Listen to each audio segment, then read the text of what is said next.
दिनेश मणि त्रिपाठी जी, मंच पर बैठे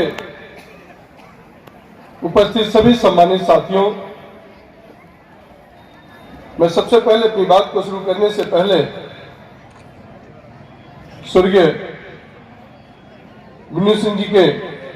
चरणों में अपना श्रद्धासुमन अर्पित करता हूं।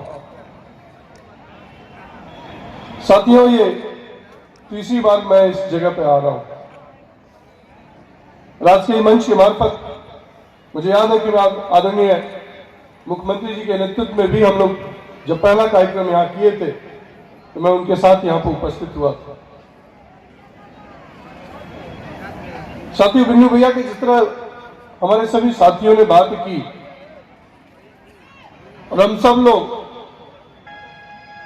उनको बहुत निकट से जानते और पहचानते थे। जब हम लोग दूसरे दल में थे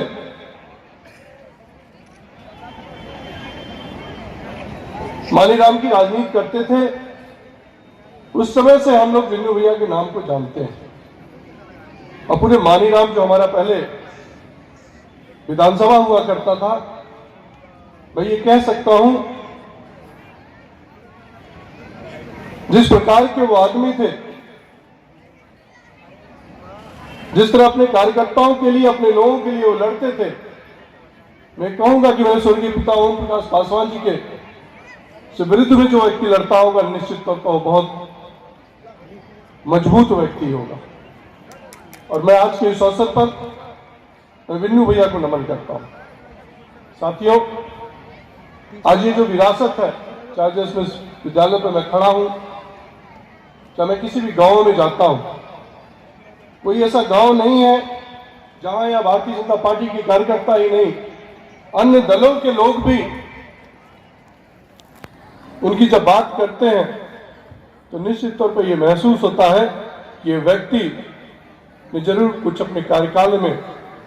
ऐसा कार्य किया होगा कि आज उनके न रहने के बाद भी आज इतनी बड़ी संख्या में हम सब लोग उनको श्रद्धासुमन अर्पित करने आए। मैं बधाई देना चाहता हूं टप्पू भैया को भी आज के दिन पर। कि साथियों, विरासत खड़ा करना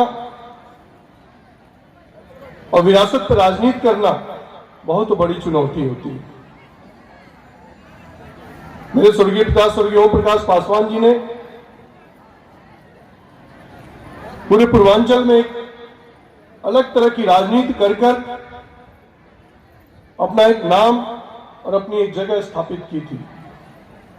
और आज उनकी विरासत पर मैं राजनीति कर रहा हूं तो इस बात को मैं मंच के सामने ये कह सकता हूं कि कितनी बड़ी कठिनाई होती है, क्योंकि आपकी तुलना आपसे नहीं की जाती है, आपकी तुलना उनसे की जाती है जिसके नाते आप इस मंच के मार्फत खड़े हैं। साथियों, और जिस तरह से आदरणीय टप्पू जी ने उनके न रहने के बाद भी पूरे समाज के लोगों को एक साथ एक पंडाल में बैठाने का अभी तक कार्य किया है, मैं निश्चित तौर पर उनकी क्षमता को भी बधाई देना चाहता हूं कि जिस तरह आप लोगों के लिए संघर्ष कर रहे हैं, जिस तरह आप अपने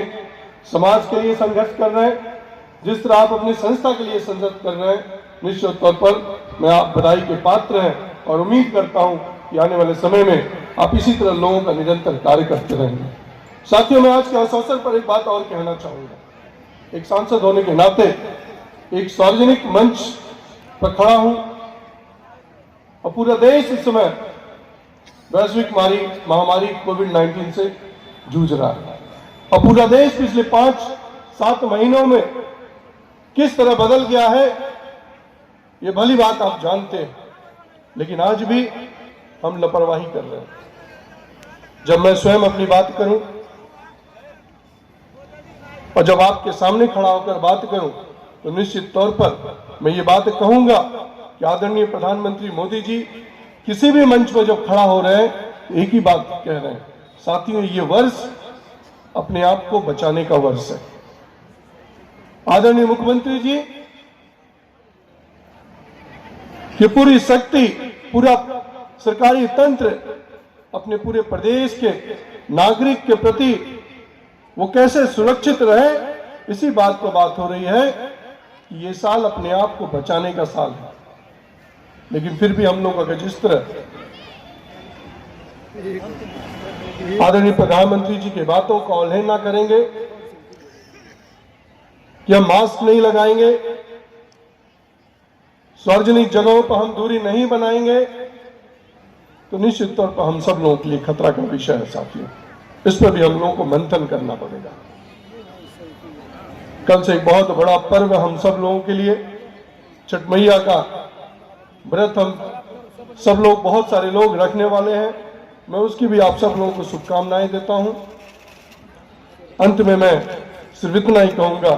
कि आज के इस अवसर पर अपनी बात समाप्त करने से पहले कि स्वर्गीय बिन्नू भैया के चरणों में उनको श्रद्धा सुमन अर्पित करता हूं। भगवान से प्रार्थना करता हूं जहां भी हो वो हम सब लोगों को आशीर्वाद दें कि हम सब लोग आगे बढ़ते रहें। इन्हीं चंद शब्दों के साथ आप सब लोगों के प्रति बहुत बहुत आभार, बहुत बहुत धन्यवाद।